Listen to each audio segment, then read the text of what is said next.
Halo semuanya, selamat datang di podcast Edukasi Farmasi. Nah, di episode kali ini kita akan membahas 50 istilah terminologi medis sistem kardiovaskular yang sering ditemui dalam praktik kefarmasian. Bersama saya, sudah ada Septian Nurrahman. Siap ya? Siap. Oke, kita mulai dari konsep dasarnya dulu nih Bang. Konsep dasar sistem kardiovaskular. Nah, dalam konteks ilmu farmasi, apa sih yang dimaksud dengan sistem kardiovaskular itu? Untuk sistem kardiovaskular sendiri, ini adalah sistem yang terdiri dari jantung dan pembuluh darah yang berfungsi mengedarkan darah, oksigen, nutrisi, serta obat ke seluruh tubuh. Nah, sistem ini sangat berperan penting dalam farmakokinetika, terutama distribusi obat, Bang. Oh iya. Nah, kalau fungsi utama jantung dalam sistem ini gimana? Jantung sendiri berfungsi sebagai pemompa utama darah. Gangguan fungsi jantung dapat mempengaruhi kecepatan dan efektivitas distribusi obat. Nah, kalau perbedaan arteri, vena, dan kapiler gimana? Untuk arteri membawa darah keluar dari jantung, sedangkan vena membawa darah kembali ke jantung. Nah, untuk kapiler merupakan tempat pertukaran zat, termasuk oksigen dan obat ke jaringan. Mengapa sih kapiler tuh penting bagi farmasis? Karena proses difusi obat ke jaringan target terjadi di pembuluh kapiler, Bang. Ya. Nah, kita lanjut di tekanan darah dan hemodinamika. Nah, yang dimaksud dengan tekanan darah tuh seperti apa, Bang? Tekanan darah ini adalah tekanan yang diberikan darah pada dinding arteri dan menjadi parameter penting dalam terapi dari obat kardiovaskular. Kalau tentang definisi hipertensi dan hipotensi itu gimana? Untuk hipertensi sendiri, ini adalah peningkatan tekanan darah di atas normal. Untuk sedangkan hipotensi, ini tekanan darah di bawah normal. Kalau artinya sistol dan diastol itu apa? Untuk sistol ini adalah fase yang dimana fase kontraksi jantung, sedangkan diastol ini fase relaksasi jantung.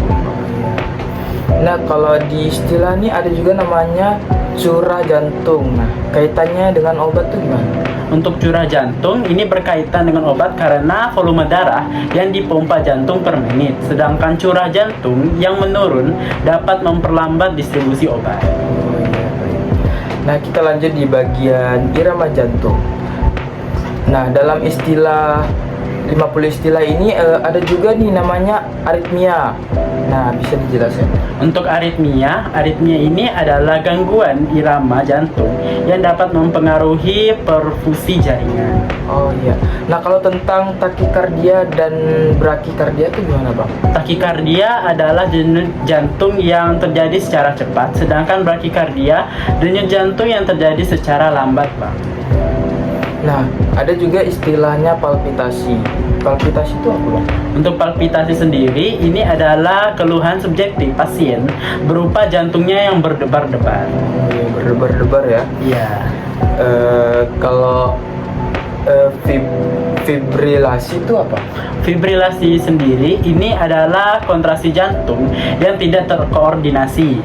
Nah, ini sering memerlukan terapi antikoagulan. Oh iya. Ada terapinya ya? Iya, ada terapinya. Baik, kita lanjut di penyakit kardiovaskular yang utama. Iya.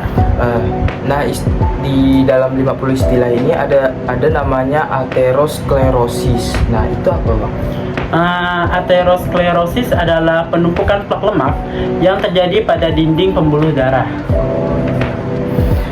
Bagaimana sih hubungannya dengan penyakit jantung koroner? Hubungannya untuk penyakit jantung koroner ini terjadi akibat penyempitan arteri koroner karena aterosklerosis sendiri tadi itu, Bang. Nah, kalau perbedaan angina pectoris dan infark miokard itu apa?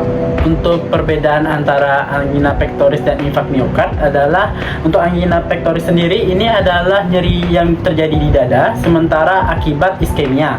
Untuk sedangkan infark miokard ini adalah kerusakan permanen otot jantung akibat sumbatan total.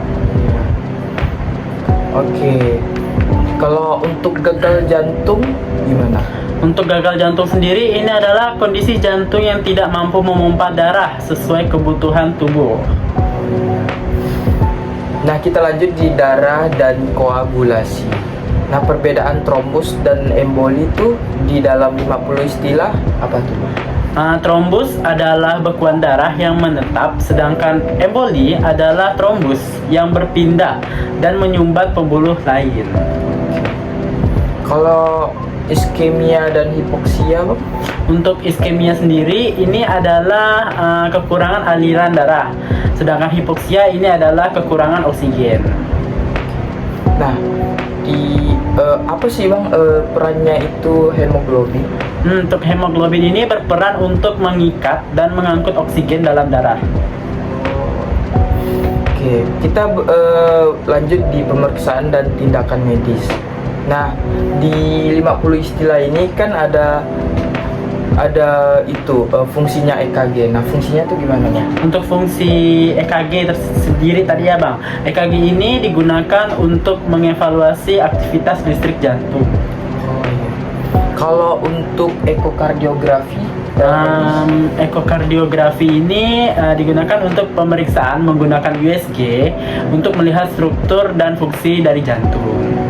nah kalau peran untuk angiografi dan stent gimana?